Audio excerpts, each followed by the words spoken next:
Welcome back. Bulletin లో breaking news అందుతూ ఉంది. నంద్యాల జిల్లా శ్రీశైలంలో చిరుత పులి సంచారం కలకలం సృష్టించింది.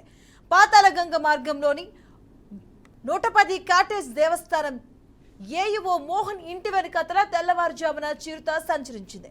ఇంటి వెనుక ప్రహరీ గోడపై నడుచుకుంటూ వెళ్లి గోడ దూకి ఓ కుక్కను ఎత్తుకెళ్లేందుకు ప్రయత్నించింది. కుక్క ఒక్కసారిగా గట్టిగా అరవడంతో లైట్ వేశారు. దీంతో చిరుతపులి కుక్కను వదిలేసి గోడ దూకి వెళ్లిపోయింది. చిరుతపులి సంచారం దృశ్యాలు సీసీటీవీలో రికార్డ్ అయ్యాయి. శ్రీశైల క్షేత్రం దట్టమైన నల్లమల అటవీ ప్రాంతానికి దగ్గరగా ఉండడంతో అనేక సార్లు చిరుతపులులు జనసంచారంలోకి వస్తూ ఉండడం పరిపాటిగా మారింది.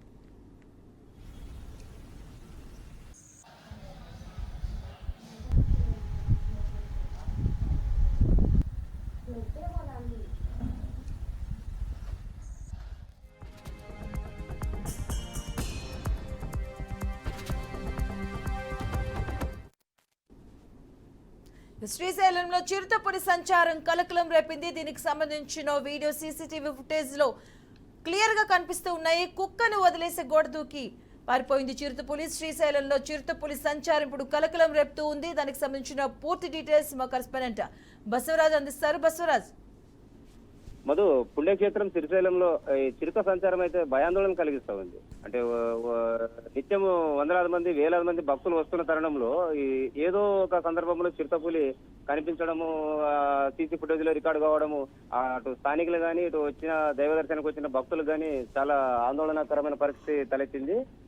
ఎందుకు ఈ చిరుతపులులు ఇలా వస్తా ఉన్నాయి అడపదడప అంటే మొన్న కాటేజీ అంటే ఏదైతే పాతాళగంగ వద్ద కావచ్చో లేదా నిన్న రాత్రి పాతాళగంగ కాటేజీ ఏఈఓ మోహన్ వాళ్ళ ఇంటి అంటే వెనక సైడే వచ్చింది. అంటే ఒక అధికారి ఉంటున్న నివాసంలో అక్కడ సీసీ ఫుటేజ్ పెడితే అందులో రాగా అది నైట్ 3 గంటల సమయంలో సంచరించింది, రికార్డ్ అయింది. అంటే ఈ విధంగా ఎందుకు జరుగుతూ ఉంది అంటే స్థానికులకి అర్థం కాని పరిస్థితి, దేవాలయ ఏదైతే దేవస్థానం అధికారులు కూడా చేయలేని పరిస్థితి, అటవీ శాఖ అధికారులకు చాలాసార్లు చెప్పినా కూడా వాళ్ళు కూడా ఏం చేయలేని పరిస్థితి. అంటే ఇది ఎట్టుందంటే ఇప్పుడు భక్తులకైతే అప్రమత్తం చేయమని చెప్తున్నారు కానీ అంటే అక్కడికి వచ్చిన భక్తులు అంటే చుట్టుముట్టు కూడా దట్టమైన నల్లమల అడవుల్లో ఉండడంతో ఆ చిరుత ఎప్పుడు జనవాసంలోకి వస్తుందో, ఎప్పుడు అది గోడలో దూకి వస్తుందో తెలియని పరిస్థితి.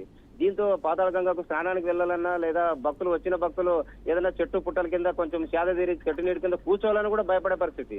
ఈవెన్ అధికారులు కూడా ఇళ్లలో ఉన్నప్పుడు రాత్రి కూడా భయపడే పరిస్థితి. అంటే ఏదైనా ఒంటరిగా అంటే తలుపు తీసి బయటికి రాని పరిస్థితి.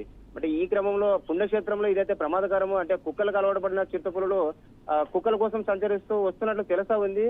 ఆ కుక్కల వరకు అయితే పర్వాలేదు కానీ ఒకవేళ పొరపాటున మనుషులపైన దాడి చేసి మనుషులు ప్రాణాలు పోతే బాధ్యులు ఎవరు? దీనికి అంటే ఎవరు బాధ్యత తీసుకుంటారు? అటవీ శాఖ అధికారుల, దేవస్థానం అధికారులు అనేది అక్కడ భక్తుల చర్చ జరుగుతూ ఉంది. Madhu. Right, thank you Basavaraj.